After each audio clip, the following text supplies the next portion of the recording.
Hello, Professor. Hello, sir. I didn't know you were a professor. Are you like an X-Man, Professor? I'm trying real hard to do an X-Men book. Oh, I'm best known for doing Batman. Oh.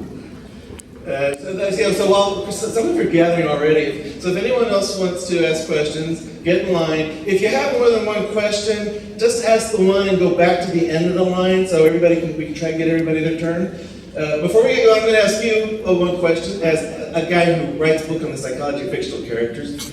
Do you see psychology in the characters of Lord of the Rings? Psychology. Are they worth getting inside their heads? So that's someone that can read someone's mind, right? No, that's a psychic. Ah, right. It's someone who speaks to the dead? That's a different kind of psychic. Is it?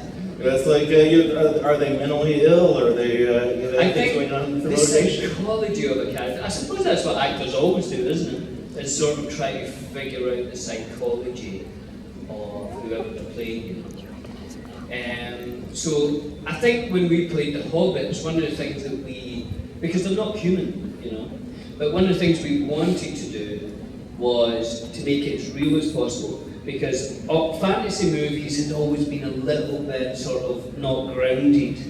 You know, it was all a little bit sort of, oh, we're playing a character, you know, we're playing something that doesn't exist.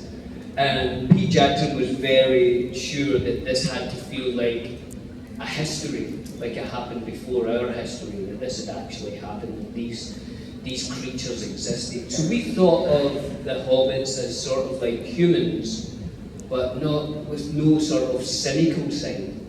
You know, they felt things very, very real and very fresh, almost like a child would, you know. If they wanted to cry, they would cry, and if they wanted to laugh, they'd laugh. So the psychology, I looked at just the same as I would any other character, but with that in mind as well. So there was an extra layer of these aren't actually human, you know, so you feel things deeper and faster. But yeah, like any other character, I set a sort of path for him using his psychology. What happens when he does this? How does that affect him? How does it change him? You know, so hopefully when you watch the 3 movies, you see Pippin, you know, not becoming cynical, because they don't, but there's definitely a change and a maturing of the character. Alright. That is the most serious I have ever been in my life. Thank you. That was actually painful to me. I apologize for the pain. Thank you for the hints. Alright, we'll start on that side, and then we'll go back and forth. And so over here they're standing, over there they're resting. No, they're invisible. That's the invisible side. If you're invisible, line up at this one. If you can be seen by mortal man, then please line up on this side. Tell us who you are and You're supposed to ask go your to this question. line. I'm Mr. Boyd. Hello. So I'm not sure if you remember, but about 5 years ago at 2011 Dragon Con, you were on a panel with John Rich Davies, and I actually got to go up on stage with you guys. So I just wanted to thank you again for being so nice to a terrified 11-year-old boy. Oh, good. Thank you. Thank you very much. Yeah. So I just wanted to ask, how do you find inspiration to write your music, and or what inspired you to compose all your pieces? Yeah, well, I wish I wrote more music, and you know, luckily as you get older, you have a back catalogue of songs, but it actually takes me a long time to write something. Partly because I'm waiting for some sort of inspiration or a reason to write things. I don't do it as a sort of job that I have to get up and do it, and partly because I'm quite lazy. And I like watching box sets. But normally I'll read something or I'll see something that makes me think, and then I kind of mull that over. And normally the tune would come first, the music comes first. So I sit with the guitar and I'll come up with a melody, and then the words come later, depending on what I'm thinking about. Like with The Last Goodbye from the Hobbit, I went down to New Zealand and I thought I was going to spend like a week there, maybe 10 days. And ended up I was there for about 5 weeks writing that song, you know. And because it kept changing, you know. I was writing a song for the movie, and And then the more I kind of hung out in New Zealand and went to cafes that I used to go to, you know, with Dom or Elijah or Orlando, and it just became this kind of, you know, became more than that. It was saying goodbye to Middle Earth and goodbye to New Zealand and to those times, and also to the fans, you know, that that was a huge part of everyone's life, you know. At Christmas, you used to go and watch these movies, you know, and so it kind of morphed from one thing into something else, you know. Thank you. Thank you, and thanks for coming up to see me and John. Where is John? Hello, I'm Noah. It's awesome to meet you. I love movies. My question is, after The Lord of the Rings, what do you think Pippin did, or what do you think happened to Pippin or his life, like after? There is an appendix. Is that right, or is that something you have in your body? Both. Is it both the same word, spelled the same way? Yes. English is weird, isn't it? There's an appendix at the end of the book, and I don't mean a thing that looks like a spleen. There is a thing. And what does a spleen do? It's a big mystery. Is it really? And it says that he went back and he became, did he become mayor? Has anyone read the book? He became mayor of Tookborough, or Tookland. And there's a great bit in it with the scouring of the Shire. Has anyone read Lord of the Rings? Right? It's amazing. And there's a scouring of the Shire when the hobbits come back, and Pippin is like this hero who rides in and saves Hobbiton, and it's brilliant, and we pushed Pete to put it in the movies, but he wouldn't. So that was another great thing he did. And then he had a daughter or a son. He had a child who married Samwise's child.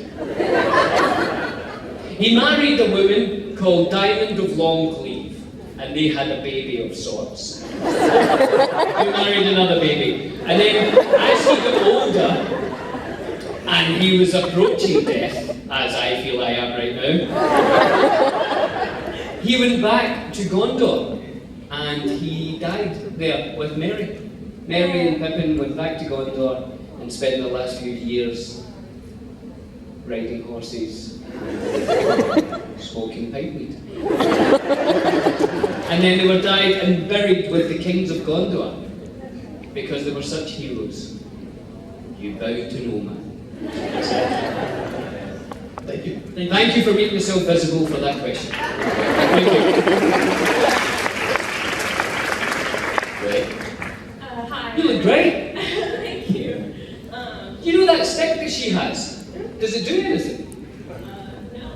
Like in the movies, I don't mean like your stick. I don't know what your stick, I mean it's good for leaning on, I suppose. But in the movies, It's a giant does it do taser. something? It's a what? It's a giant taser. Is it really?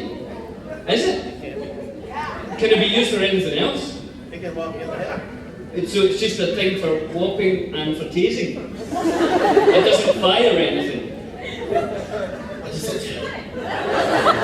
Like, if there's ever an audience who knows what Ray's stick does, this is it. Does anyone know? Because Ray doesn't know. So it's a taser, whacking people. It seems a bit elaborate for whacking. Like in that movie, a shusher. What movie was that? Remember the animated thing? That was funny. A shusher. But I mean, it's a bit elaborate for a shusher, isn't it? Otherwise it would just be straight. It's got knobbly bits. What does it do? Come on. It's just it honestly is just a stick. Well, people who made Star Wars, that was a disappointment. Designers of sticks in Star Wars. There is a department. The stick designers of Star Wars. And that is a disappointment. You think if you span it 3 times and hit the ground hard, it would send out a sound wave that would stop all droids. I mean, there's an idea just off the top of my head.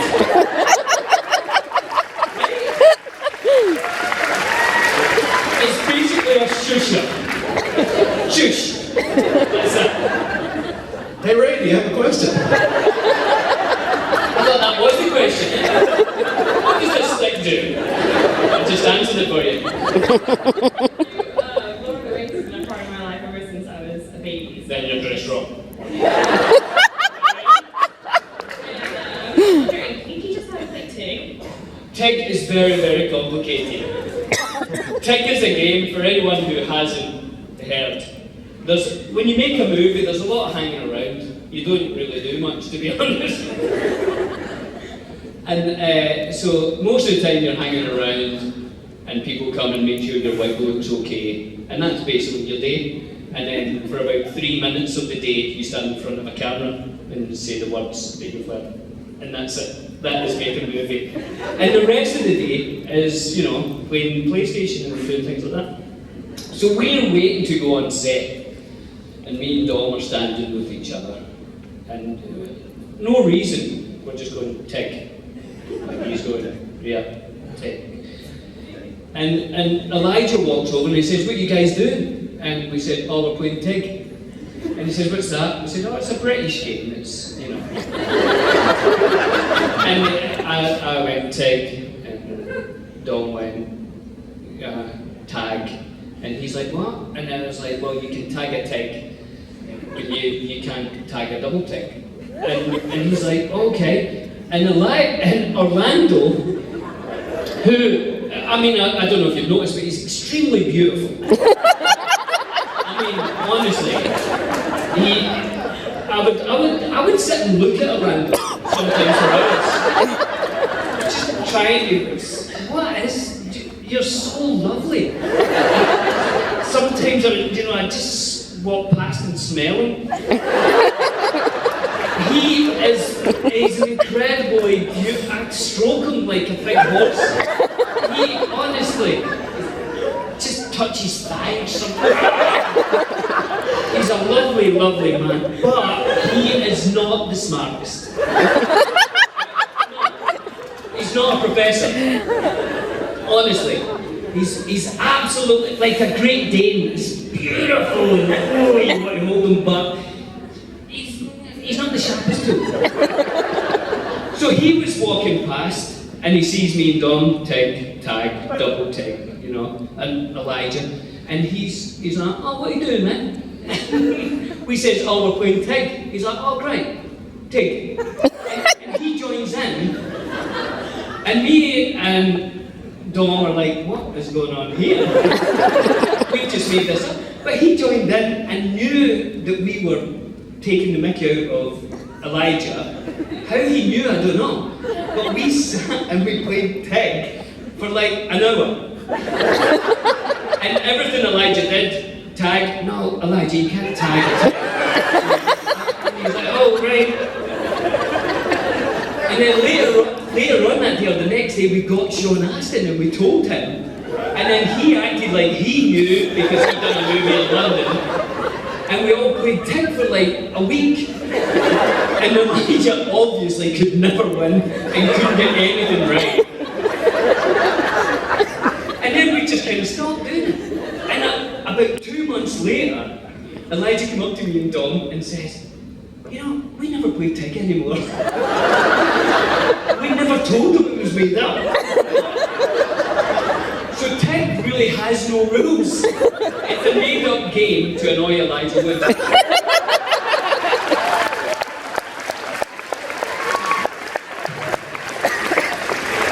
That's the best definition of a game I've ever heard.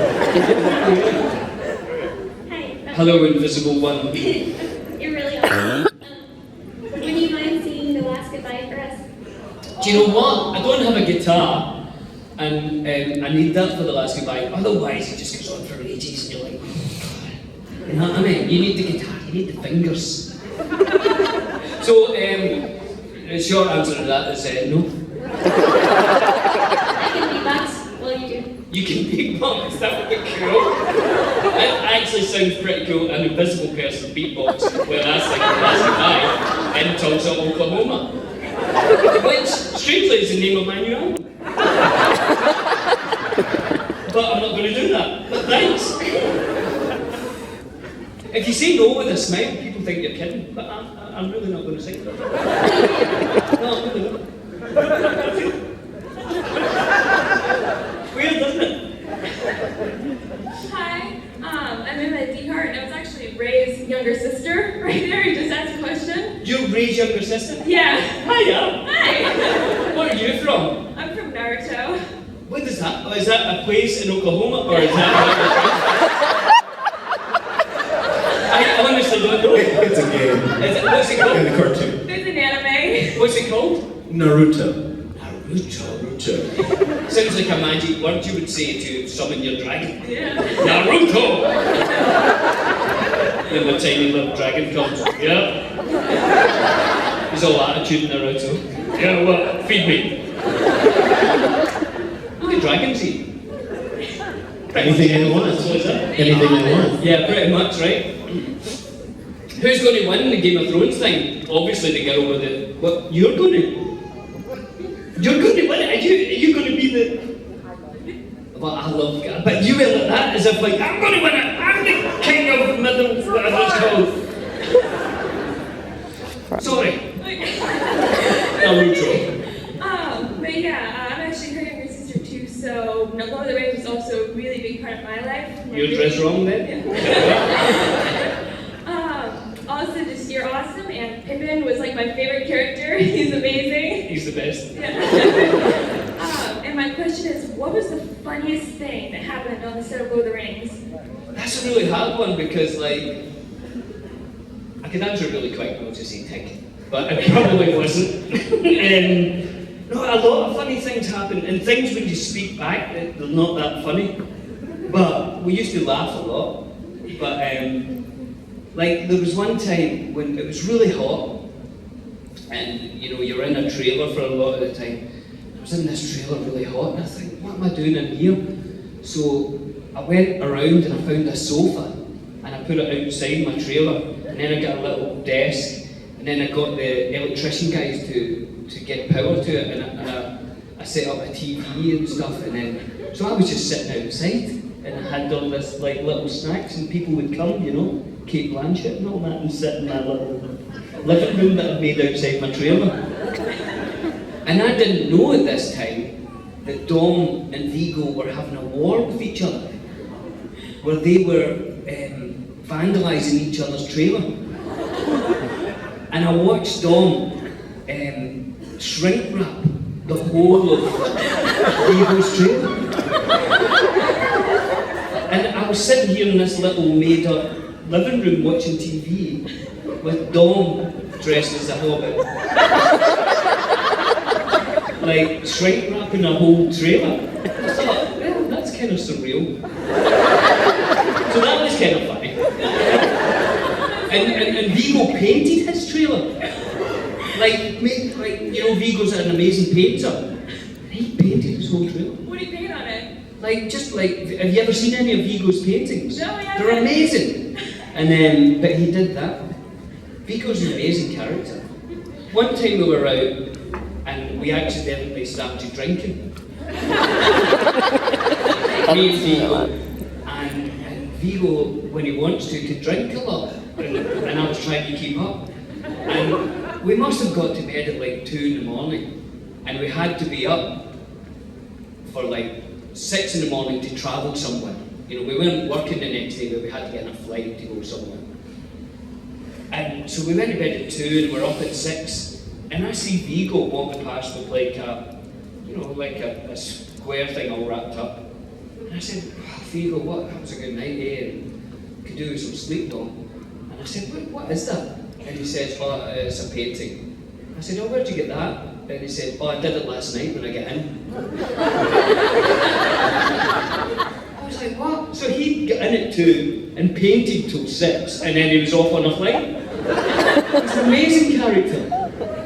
He's actually more interesting than Aragorn even. Did I answer a question? Did you ask a question? She asked what was funny that happened on the set. Oh yeah, You so give me there's a the couple answer. of funny things. There you go. Thank you. Thank you. Why is it everybody says Lord of the Rings such a big part of their life and no one dresses up as anyone from Lord of the Rings? There's a question. Any answers? Expensive. You can make it out of chewing gum and fiberglass. Right?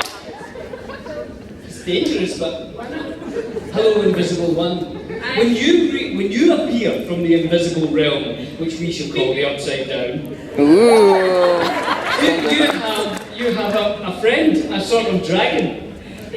What's his name? It's my Squirtle. It's a squirtle. Squirtle. Sounds like an old Scottish word. Squirtle. I think you make oatmeal with it. Wouldn't you, in the morning? Where's my squirtle? You would often say, well, making your porridge. I have nothing to stir my porridge with. For the man next door took my squirtle. It's a Pokemon. It's a Pokemon. Do not stir your oatmeal with a Pokemon. He can help you make oatmeal though. He's a water Pokemon. He's a water Pokemon. I don't make my oatmeal with water. I make it with milk. I'm a little decadent that way. I know what I like, and I like what I know. 2% though. We'll keep it that down. Right, invisible one. What have you to tell me or ask me? Well, one, I would be dressed as a hobbit if I had time. I didn't. Everybody's got time. We all have 24 hours a day. I work 6 days a week. All you have to do is work out what to do with the time that you have. What is it called? Anyone dressed as Gandalf would know that? All we have to do is time the things that we know. All we have is each other. So let's time. All we have is Oh, hold on. Someone knows it. Shh, very quiet. all we have to decide is what to do with the time that is given to us. There you go. You could have decided to be Pippin. Did you? No. My question actually is, what inspired you to get into acting and music? When I was in primary school, which is your elementary, I suppose, we did Oliver, you know Oliver, the musical, and I was the Artful Dodger, and I liked it. I liked being on stage. I thought, this is good, pretending to be someone else and all that, and singing and doing music. So I would say that play was the thing that started it. And we started rehearsing the play, and I was in a school in Glasgow, Scotland, which is near a town called Squirtle. And we started rehearsing the play, and then my parents told me that we were going on holiday during the time that the play was on, so I thought I wouldn't be able to do it, and I was really sad. And my mum and dad said, no, it's all right, we were going to Ayr. Ayr's about 150 miles from Glasgow. And my dad drove me up every day to do the play. Wasn't that cool? That was good. That was good parenting, that was. So I would say that play is what set me down that route. And then playing in a band. I love playing in a band. Being in a room with other people making music is one of the most fun things you could ever do. Do you ever do it? Nothing. We should do it. You could learn something. You don't even need to know something. Just grab something. You can play the drums. Start playing the pumpkin. Anything. Anything. Just being in a room and creating something is one of the greatest things that human beings can do. If anybody doesn't play an instrument, I would say learn one. Learn one you can carry about like a flute.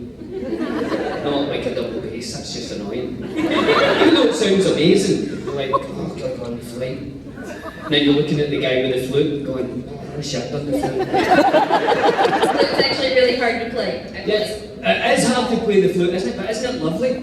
Amazing. It's beautiful. I love it. That's me being a flute. Thank you. Thank you very much. Thank you.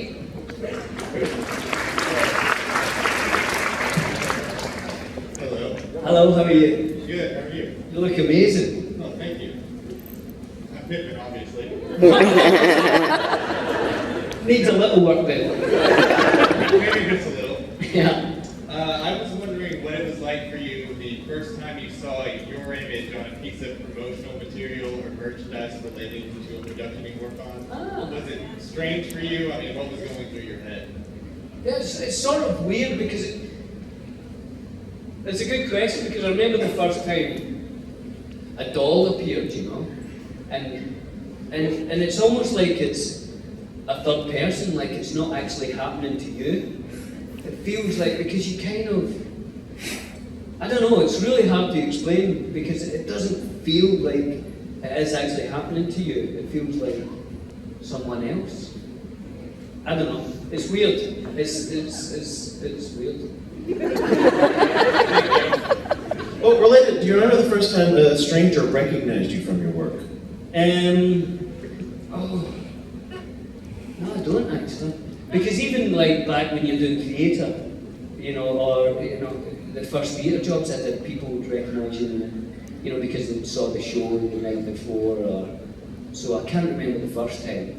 I remember that after Lord of the Rings, the thing that struck me was that it was everywhere.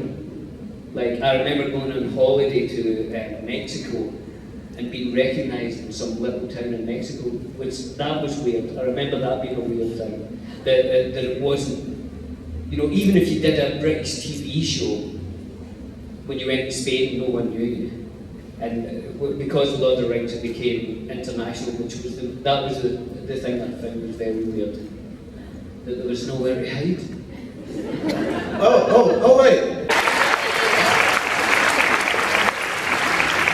Lord of the Rings has been a big part of my life. So. I can see that. There's proof in the pudding. And because of that, has anyone heard my band, Beecake? I've got a band. We play music, as I said, in a room. People. And we have a new album, it's not that new now, called The World That Things. And you can have that for free. I've got it here. I'll sign it and do whatever because you said Lord of the Rings was a big part of your life. And so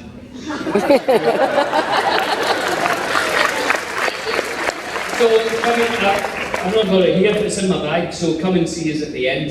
Yes, thank you. Cool. Well, best birthday ever then. Is it your birthday? Tomorrow is. Well, happy birthday. Thank you. It's tomorrow. She said tomorrow. Yeah, so we can say happy birthday. Are you sure? What is the cut-off? Is it like a week?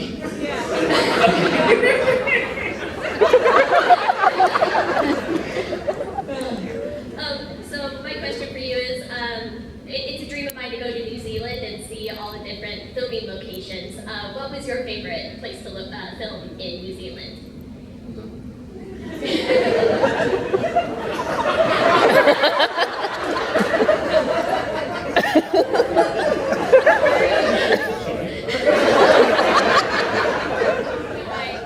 It's Mad Hatter and Captain America, I think, delivering hot dogs.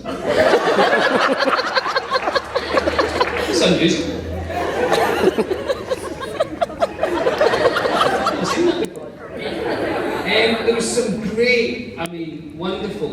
I had this little, kind of nice little house that I lived in Wellington while we were there, and I loved it.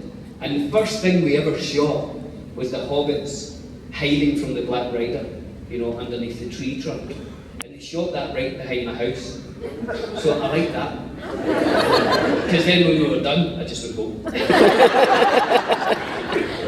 Thank you so much. Thank you.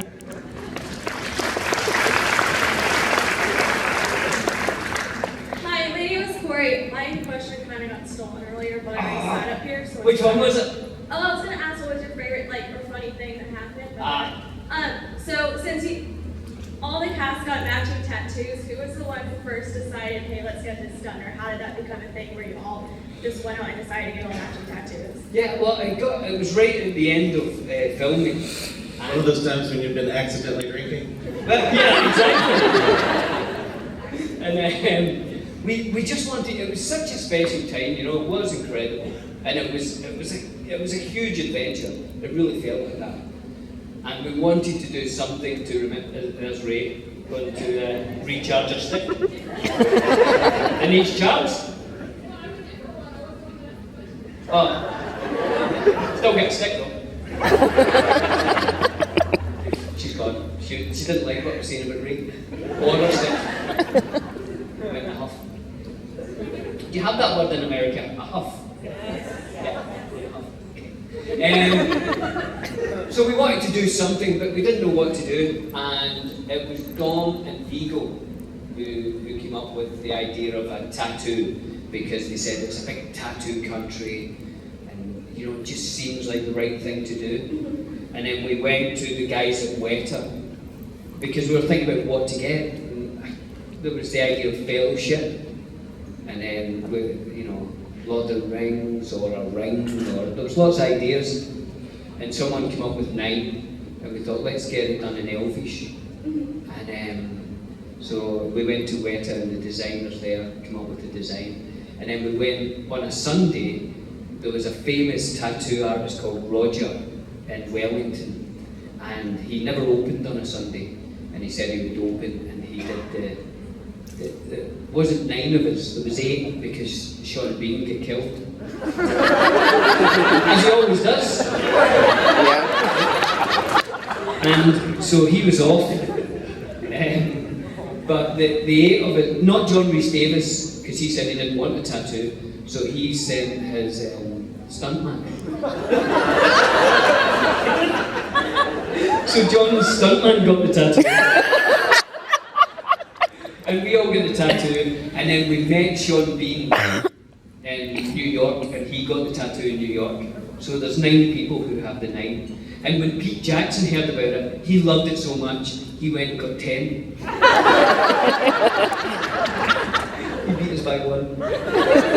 Thank you. Thank you very much. See, you ended up with a great question. Didn't have a question, and there's another invisible became visible. I couldn't think of anything else to say there. How is that? Is it a pizza? Yeah. And what's your one? Was that a hot dog?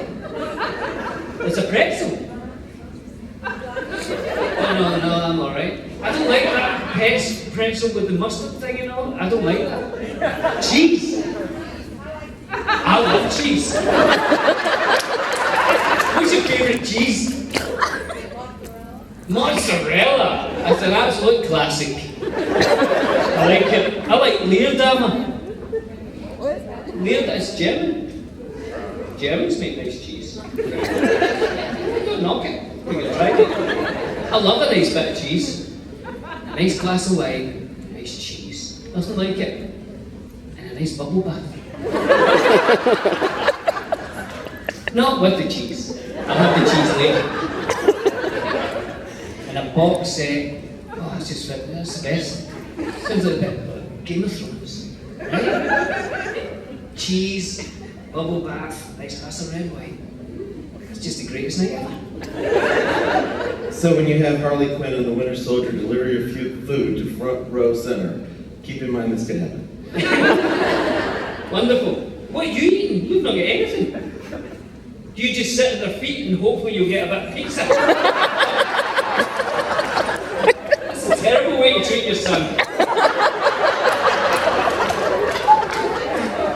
Andy's got an amazing costume on. Look at him, he looks fantastic. You look amazing, mate. I hope you have a great day. I hope you get something to eat later.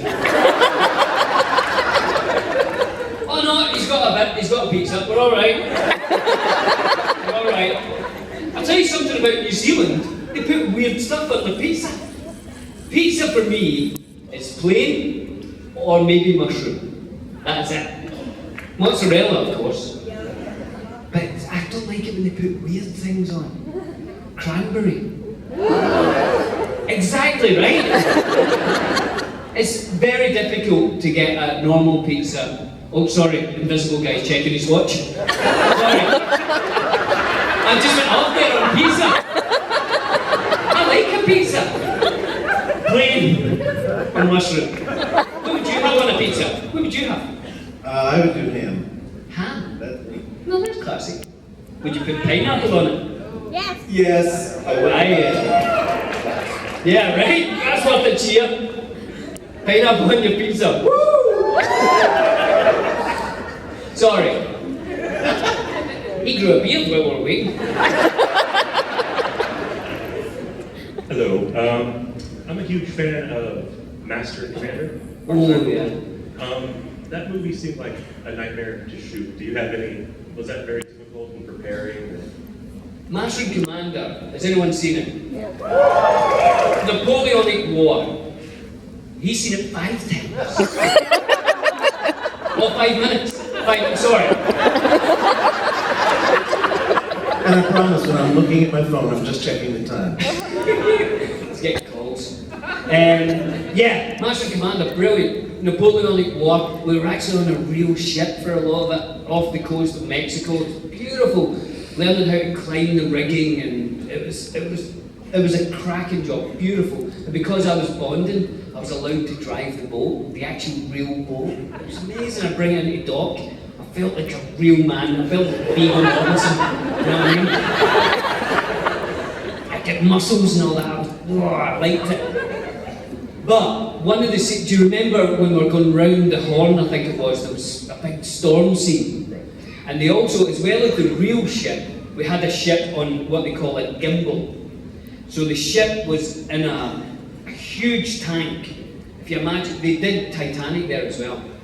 But it's got a huge tank that when they shoot it, it shoots out to sea, so you have a false horizon. So it looks like you're out at sea on this ship, but it's on a gimbal, so it can move around. It's amazing. And we did the storm scene. And we had rain towers, and we had dump tanks. The dump tanks could dump 5 tons of water at a time over the side of the ship. People get washed off, stuntmen. John Rhys Davis, you just saw his little tattoo as he went off. And so we did about 2 weeks of this storm scene, and it was freezing. They had jet engines to do the wind. It was huge, you know, and at the end of takes, people would be screaming, "Ah!" because it felt so weird and wonderful. And so there was 15 named actors, and then everyone else on the ship were extras or supporting cast, and a lot of them were sailors, real sailors, so that it looked real. You know, great guys from Poland and Africa, and it was brilliant. But we're doing this storm scene. And one day they said, don't come in to set because we're going to have a couple of days off. Okay, why is that? We're just going to drain the tank and we'll be starting again in a couple of days. We found out the rain towers were taking the water from the tank, obviously. A lot of these supporting artists had been peeing off the side of the boat. So in this storm sequence, we're getting peed on. Watch that scene in a completely different way. Oh yeah. Pee all run down the face. I mean, even the real sailors didn't have to deal with that. Thank you. Well, that's probably, can we do a quick fire? Is it almost done? That must be, are we almost finished? I think we got this as the last question. Let's do quick fire. All right. 5 questions. Get ready, invisible people. If you can answer yes, no, one word, some such thing. Here we go. Change your questions. Did you enjoy doing fantasy movies in general? Generally, yes.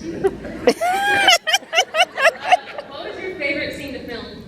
I like the one where you sang that song and not John Rhys Davis, the other John was eating tomatoes and chicken. Hi, I'm up here on behalf of a friend of mine. She didn't think she'd make it, but she did make it. But I don't know why she didn't come up here. No, this is good, it's complicated. She told me to tell you that The Last Goodbye always makes her cry, and it's one of the most beautiful songs she's ever heard. Ah, thank you. You can read that more of a poem. The last goodbye always makes me cry, and that's why I'm sitting down all shy.